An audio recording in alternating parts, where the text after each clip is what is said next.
नमस्कार दोस्तों, स्वागत है आपका एक बार फिर से हमारे YouTube चैनल रोजगार अड्डा पॉइंट वन में।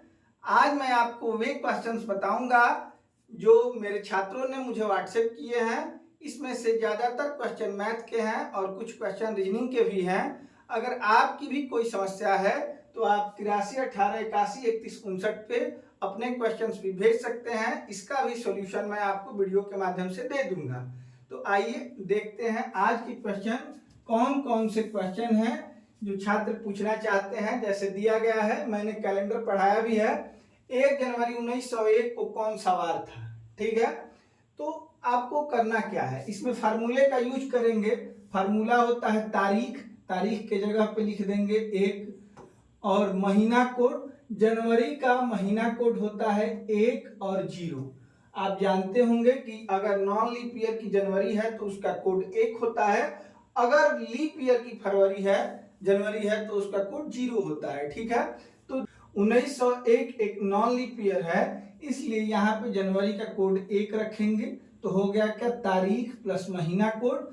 1900 का शताब्दी कोड 0 होता है, प्लस वर्ष के अंतिम 2 अंक, मतलब 01 का मतलब 1 ही होगा। फिर अंतिम 2 अंक बटा 4 का भागफल, मतलब 1/4 का भागफल लिखना है और टोटल का बटा 7 लिखना है, ठीक है।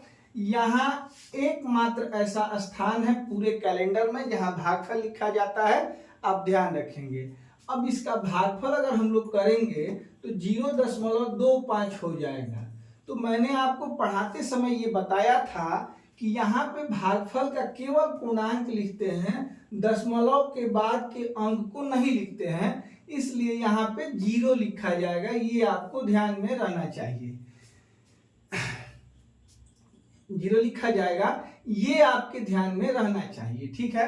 अब यहाँ पे 1 2 3 3/7 का मतलब होता है, अब यहाँ पे शेषफल निकालेंगे तो 3 में 7 से भाग जाएगा नहीं, तो पूरा पूरा 3 शेष बचेगा।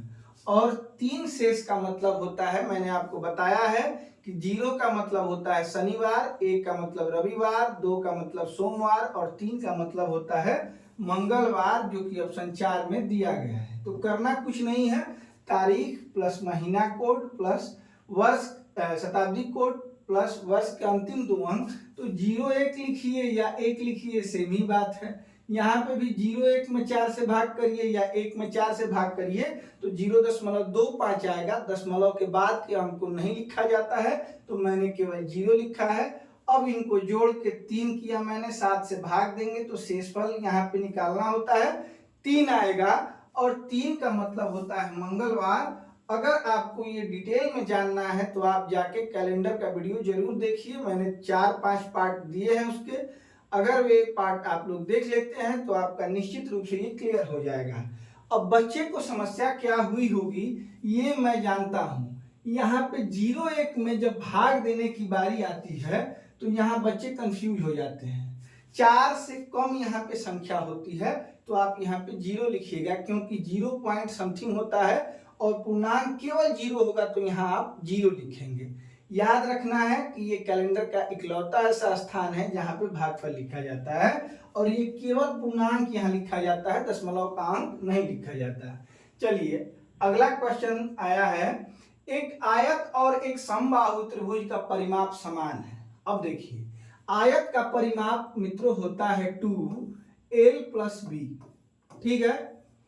और किसका परिमाप, तो समबाहु त्रिभुज का परिमाप। समबाहु त्रिभुज का परिमाप होता है 3 × भुजा, और भुजा को मैंने मान लिया है a। मान लीजिए कि समबाहु त्रिभुज की भुजा क्या है, a है।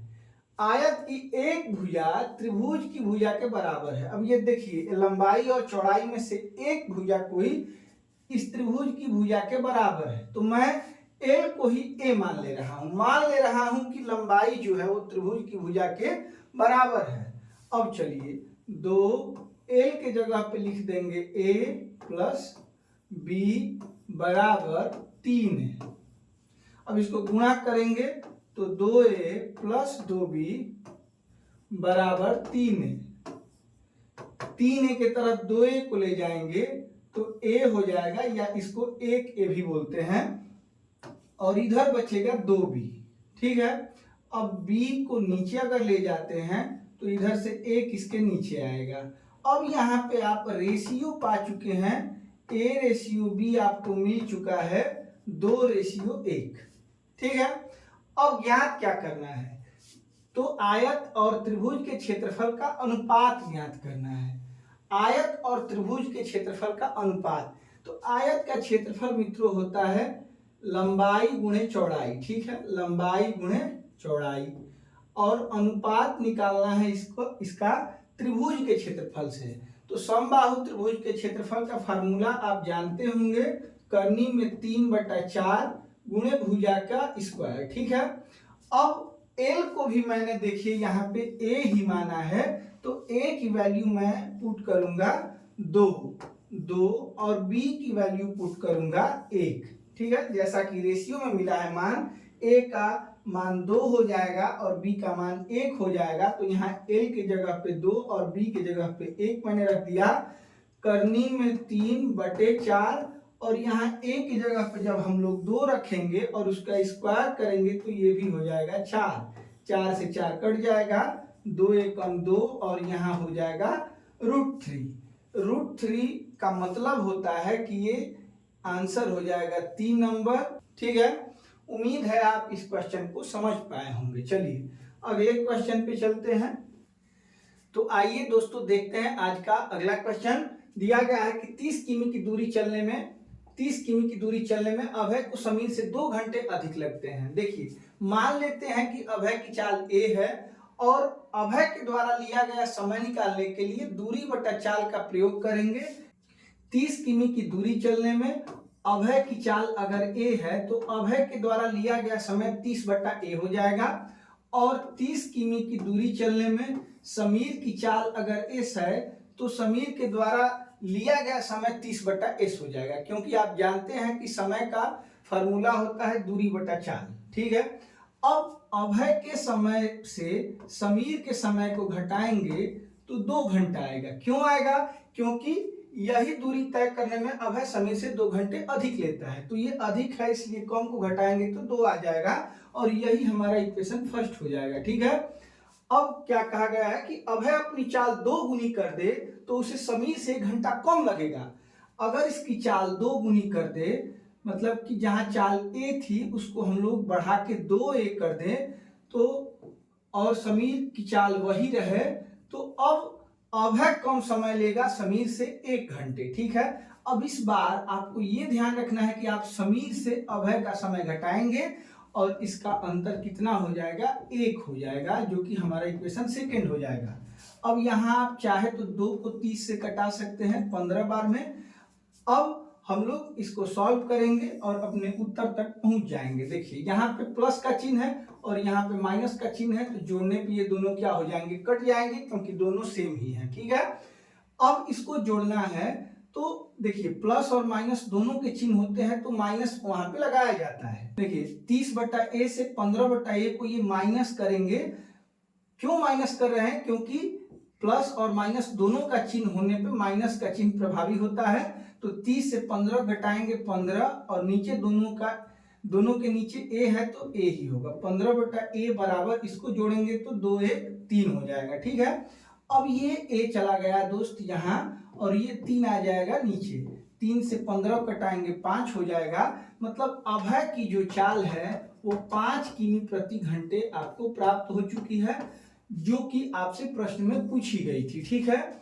अब ये ऑप्शन बी में दिया गया है, जो कि बिल्कुल सही जवाब है। अगर आपसे समीर के चाल के बारे में भी पूछा जाए तो इस इक्वेशन में आप अभय का मान रख देंगे, ए का मान 5 रख देंगे, तो एस की वैल्यू भी आप पा सकते हैं, ठीक है।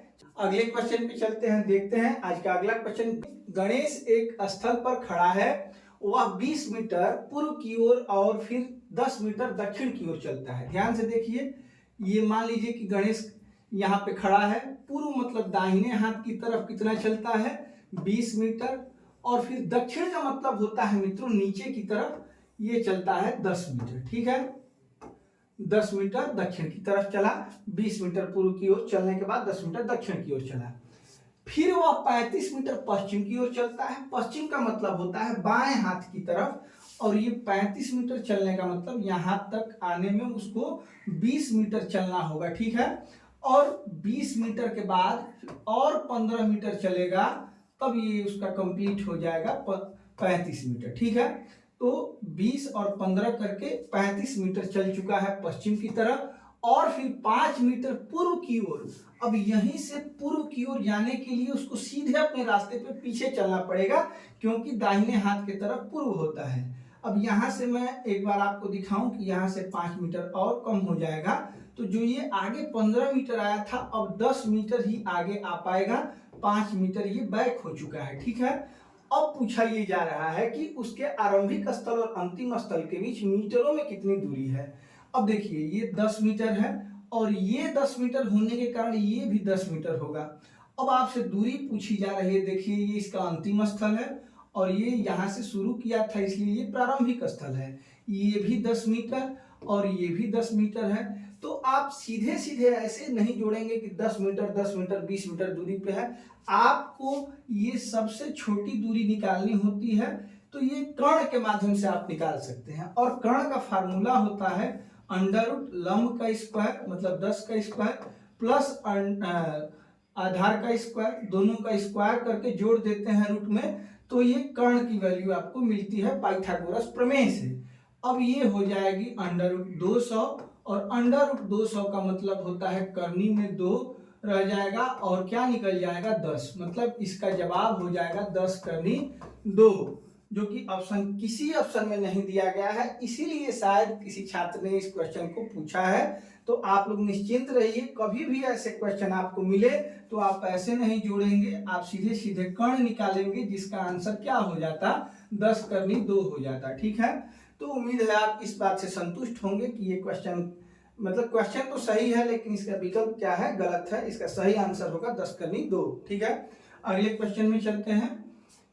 किसी भिन्न के अंश और हर का योग 11 है, यदि भिन्न के अंश में 11 एक जोड़ दिया जाए और हर में से 2 घटा दिया जाए तो भिन्न 2/3 बन जाती है। देखिए ऐसे क्वेश्चन अगर आपको मिले तो आप लोग ऑप्शन का प्रयोग करके बना सकते हैं। जैसे पहला ऑप्शन दिया गया है 5/6, ऊपर वाले को अंश कहते हैं, नीचे वाले को हर कहते हैं, ठीक है।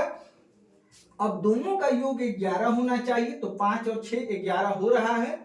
यदि भिन्न के अंश में 1 जोड़ दिया जाए, इसमें 1 जोड़ दिया जाए और हर में से 2 घटा दिया जाए, तो आप देखिए पहले कितना हो रहा है, तो ये हो जाएगा 6 और ये हो जाएगा 6 से 2 घटाएंगे तो 4, तो कट के आ जा रहा है 3/2, जबकि प्रश्न में दिया गया है 2/3, इसलिए पहला ऑप्शन तो नहीं होगा, ये निश्चित है।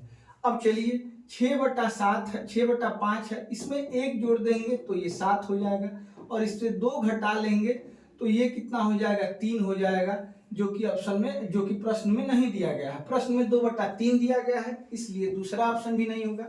तीसरे ऑप्शन को चेक करते हैं, 3/8 है, अंश में देखिए जोग तो इनका 11 हो रहा है, अंश में अगर 1 जोड़ देते हैं और हर से 2 घटा लेते हैं तो ये 4 हो जाएगा, और नीचे 6 हो जाएगा, जो कि घटाएंगे तो 2/3 होगा, जो कि यहाँ प्रश्न में दिया गया है। इस प्रकार से आप ऑप्शन से ही इस आंसर को पा सकते हैं, 3/8 इसका सही उत्तर होगा, ठीक है। अब इसको करने के लिए तरीका क्या है वो भी आप लोग देख लीजिए, ताकि अगर ऑप्शन कुछ और बदल के दिया जाए, जैसे मान लीजिए कि पूछ लिया जाए कि अंश और हर का योग क्या होगा, तो उसमें आप ऑप्शन से नहीं कर पाएंगे। तो उसके लिए फॉर्मल तरीका क्या है इसका, तो देखिए सबसे पहले भिन्न कभी भी मानना हो तो x/y मानेंगे। अब ये हर होता है, ऊपर अंश होता है, पहले कंडीशन के अनुसार इन दोनों का योग कितना हो जाना है 11 हो जाना है, जो कि इक्वेशन फर्स्ट हो जाएगा। यदि भिन्न के अंश में 1 जोड़ देंगे और हर में से 2 घटा देंगे तो भिन्न 2/3 हो जाएगी, ठीक है। अब इससे आप सेकेंड इक्वेशन भी ला सकते हैं, जैसे यहाँ पे मैं अगर करूं इसके आगे तो 3x प्लस 3 क्रॉस प्रोडक्शन कर रहा हूं और नीचे करूंगा तो बराबर 2y माइनस 2 दूनी 4। अब 3x से 2y को घटाएंगे और ये -4 -3 जाके -7 हो जाएगा, ये हमारा सेकेंड इक्वेशन हो जाएगा। अब इन्हीं दोनों इक्वेशंस को आप अगर सॉल्व करते हैं तो आप इसकी वैल्यू पा सकते हैं। देखिए ये 3x है, ये 2y है, ये x है और ये y है। तो मैं पहले इक्वेशन में 2 से गुणा करा लेता हूं। 2x प्लस 2y बराबर 11 हो जाएगा। ठीक है, पहले था x प्लस वाई बराबर 11, तो यहाँ 2 से गुणा करने पे 11 दूनी ये 22 हो जाएगा, इक्वेशन फर्स्ट। और ये पहले से है 3x माइनस 2y बराबर -7। अभी इसको आप कटा देंगे, दोनों कट जाएगा, 3 और 2 5, 5x बराबर, इसको घटाएंगे 22 से 7 को तो 15 हो जाएगा। x की वैल्यू 3 हो जाएगी। x की वैल्यू 3 हो जाएगी। इसमें आप यही एक ऑप्शन देख रहे हैं जहां x की वैल्यू क्या बताई गई है, 3 बताई गई है। वैसे आप अगर y की भी वैल्यू ज्ञात करना चाहते हैं तो ये 3 है, 3 में क्या जोड़ा जाए कि 11 हो जाए, तो y की वैल्यू यहाँ पे क्या आ जाएगी, 8 आ जाएगी, जो कि ये बता रहा है कि इसका मान क्या हो जाएगा, भिन्न का 3/8 हो जाएगा। क्यों? क्योंकि भिन्न हम लोगों ने माना है x/y जो कि 3/8 है। ठीक है, लेकिन मैं आपको ये रिकमेंड करूंगा कि जब तक ऑप्शन को जटिल नहीं बनाया जा रहा है तब तक आप इस क्वेश्चन को ऑप्शन से ही हल करेंगे, जिससे आपका समय बचेगा। चलिए तो चलिए देखते हैं आज का अगला क्वेश्चन। एक ठोस बेलन से जिसकी ऊंचाई 12 सेंटीमीटर और व्यास 10 सेंटीमीटर। मान लीजिए कि एक ठोस बेलन है जिसका व्यास है 10, तो त्रिज्या हो जाएगा 5, ठीक है, सेंटीमीटर, और उसकी ऊंचाई जो है वो 12 सेंटीमीटर है। ठीक है, ऊंचाई 12 सेंटीमीटर है और त्रिज्या 5 सेंटीमीटर। व्यास को आधा कर देने से त्रिज्या प्राप्त हो जाती है और एच ऊंचाई को बोलते हैं। अब दिया गया है कि उसी ऊंचाई और आधार के उसी व्यास का एक सांका कोटर खोखला किया गया है। शेष ठोस का लगभग आयतन बताइए। अब ध्यान दीजिए, यहीं पे मान लीजिए कि एक आपके पास ठोस लकड़ी है बेलन के आकार की, उसमें शंकु के आकार का छेद किया गया है और छेद करने पे उसमें से लकड़ी क्या हो जाएगी, बाहर आ जाएगी। तो जो बची हुई लकड़ी है उसका आयतन आपको बताना है। ध्यान रखिए, इसी में शंकु बना दिया गया है, मतलब इसमें गड्ढा कर दिया गया है शंकु के आकार का। अब जो ये शेष लकड़ी बची हुई है उसका आयतन ज्ञात करना है। तो कैसे आप इसका आयतन ज्ञात कर सकते हैं? सबसे पहले आपके पास बेलन था और बेलन से शंकु के बराबर, शंकु के आयतन के बराबर आपने लकड़ी को खोद के बाहर निकाल दिया। तो बचा क्या? तो बेलन के आयतन से शंकु के आयतन को घटा देंगे तो जो शेष बचेगा वही शेष बची हुई लकड़ी का आयतन होगा। अब देखिए, बेलन का आयतन होता है πr²h। ठीक है, इसमें से जो शंकु बनाया गया है उतनी ही लकड़ी क्या हो जाएगी, बाहर हो जाएगी। तो इसको माइनस कर देंगे तो जो शेष बची लकड़ी है उसका आयतन आ जाएगा। अब ये आयतन होता है शंकु का πr²h/3। ठीक है, ये आपको याद होना चाहिए। अब r दोनों के सेम है क्योंकि यहां बताया गया है कि उसी ऊंचाई, मतलब h भी सेम है और उसी आधार के व्यास का, और व्यास भी सेम है, मतलब ये RH दोनों में सेम है। तो आप इसको घटा सकते हैं, घटाएंगे तो 3πr²h में से 1πr²h घटाएंगे तो 2πr²h आ जाएगा और बटे में क्या बचेगा, 3। इसको घटा के आपने ला दिया है। अब हम लोग वैल्यू पुट कर देते हैं। 2 पाई का मान 22/7 में रख दे रहा हूं, r² का मान 5×5 रख दे रहा हूं और h का मान मैं 12 रख दे रहा हूं, और ये बटा में 3 है तो 3 को भी लिख दे रहा हूं। चलिए 3 से अगर हम 12 को कटाएंगे तो 4 बार में 5 × 25, 25 चौके 100, 100 में ये 22 दूनी 44 से गुणा करेंगे तो 4400 हो जाएगा और बटे में आपका बचेगा 7। ठीक है, 4400 और बटे 7 का मतलब होता है 7 से कटाएंगे तो 7×6 42, 2 बार 2 जाएगा वहां पे तो 7 दूनी 14। अब इसमें ऑप्शन आप देख सकते हैं, यहाँ सी ऑप्शन 628 है, 28.57। और आयतन की बात है तो सेंटीमीटर क्यूब या हिंदी में आप कहेंगे घन सेमी में इसका जवाब आएगा। तो देखिए एक बेलन के आकार की लकड़ी थी, उसमें से शंकु के आकार का छेद करने पे जितना शंकु का आयतन होगा, लकड़ी से मतलब बेलन आकार की लकड़ी से उतना लकड़ी क्या हो जाएगा, कट के बाहर निकल जाएगा। तो बाहर निकलने का मतलब कि बेलन के आयतन से शंकु के आयतन को घटा देंगे तो जो भी बचेगा वही शेष बची हुई लकड़ी का आयतन होगा। उम्मीद है आप लोग ये बात समझ चुके होंगे। चलिए अगले क्वेश्चन पे चलते हैं। 7 छात्रों के एक समूह ने परीक्षा दी। मान लीजिए कि कितने छात्र हैं, 1 2 3 डॉट डॉट डॉट 7 छात्र हैं, ठीक है। परीक्षा के बाद एक और छात्र समूह में शामिल हो गया। मान लीजिए कि एक 8वां छात्र आ गया। नए छात्र को होना चाहिए, नए छात्र को शामिल करने के बाद औसत अंक 2 बढ़ जाता है। मान लीजिए कि इसके आने से पहले इन लोगों का औसत x था, ठीक है। अब ये आया है तो खुद के लिए जितना लाया है उसमें से पीछे वाले लोगों को बांटेगा। औसत का मतलब होता है कि अगर कोई व्यक्ति ज्यादा लेकर आया है तो पीछे वालों को बांटेगा, अगर कम लेके आया है तो पीछे वालों से लेगा और सबको बराबर कर दिया जाएगा। मतलब जो नया आया है उसके पास भी उतना ही होना चाहिए जितना पीछे वालों का औसत है। अगर ये ज्यादा लेकर आया है तभी ये कितना बढ़ा रहा है, 2 2 2 2 सब में बढ़ा रहा है और अपने पास भी इनके बराबर रखा है। जैसे ये x पहले रखे थे, 2 2 इन लोगों का बढ़ गया तो ये खुद के पास भी x प्लस कितना रखा होगा, 2 रखा होगा, ठीक है। अब पूछा ये जा रहा है कि प्रारंभिक 7 छात्रों के औसत अंकों की तुलना में नए छात्र ने कितने अधिक अंक प्राप्त किए हैं। तो देखिए ये इन लोगों को बांट दिया, कितना, सबको 2 2 बढ़ाया है, इसका मतलब 7 दूनी 14 तो इन लोगों में बांटा है और अपने पास भी इन लोगों के बराबर ही रखेगा तभी तो औसत होगा। औसत का मतलब होता है कि सबका इक्वल मान होना चाहिए। अब इसके पास x प्लस 2 रखा है, इन लोगों को x प्लस 2 करने के लिए सब में 2 2 ये डिस्ट्रीब्यूट किया है, मतलब 7 दूनी 14 ही इसने बांटा है और खुद के पास x प्लस 2 रखा है। मतलब वो कितना लेकर आया था, तो x प्लस 16 लेकर आया था।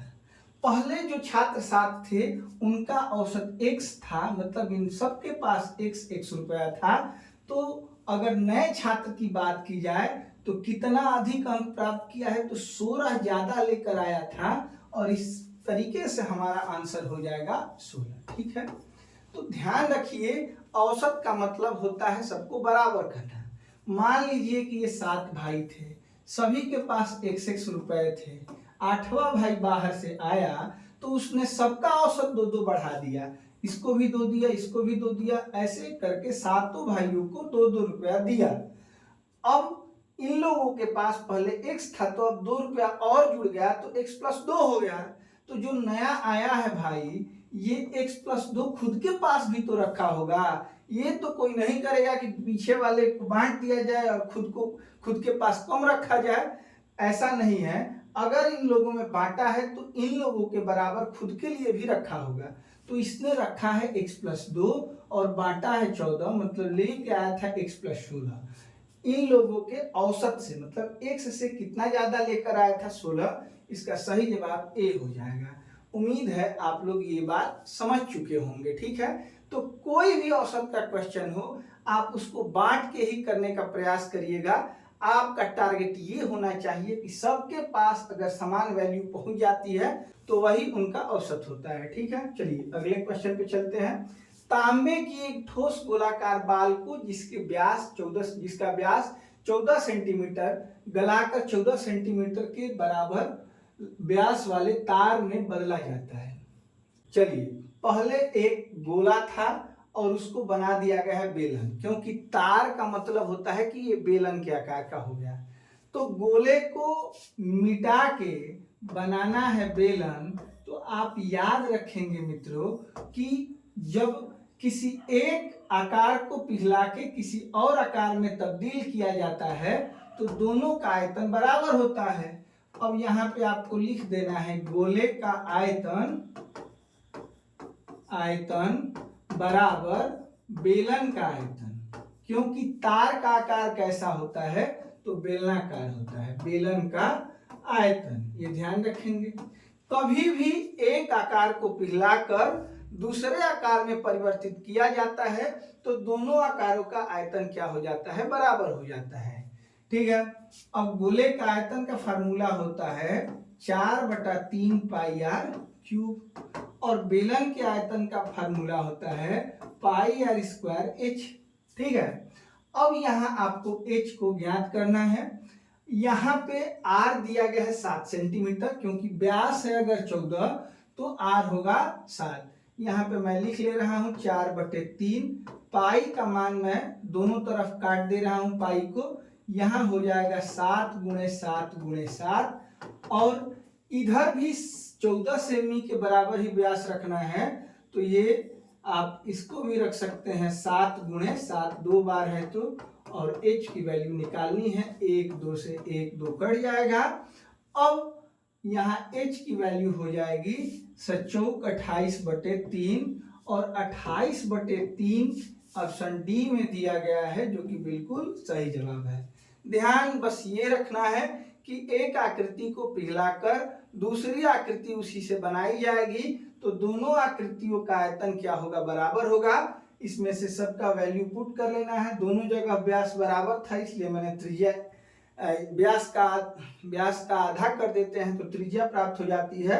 तो 14 की जगह पे हम लोगों ने 7 रखा है, क्योंकि व्यास अगर 14 है तो त्रिज्या क्या हो जाएगी, 7 हो जाएगी। ठीक है, उम्मीद है आप लोग को ये क्लास पसंद आएगी। अगर आपको ये क्लास पसंद आती है तो आप वीडियो को लाइक करें, चैनल को सब्सक्राइब करें और अपने दोस्तों में शेयर करें, ताकि और लोग हमारे साथ जुड़ सके। अगर आपकी कोई भी समस्या है, कोई भी क्वेश्चन आपका फंसा हुआ है, तो आप लोग मेरे व्हाट्सएप नंबर पे भेज सकते हैं। जैसा कि मैंने आपको पहले ही व्हाट्सएप नंबर दे दिया है, तो इस व्हाट्सएप नंबर पे भेजने पे मैं आपको उसका सॉल्यूशन जल्द ही प्रोवाइड कर दूंगा। ठीक है, मिलते हैं आपसे अगले वीडियो में, तब तक के लिए नमस्कार, धन्यवाद।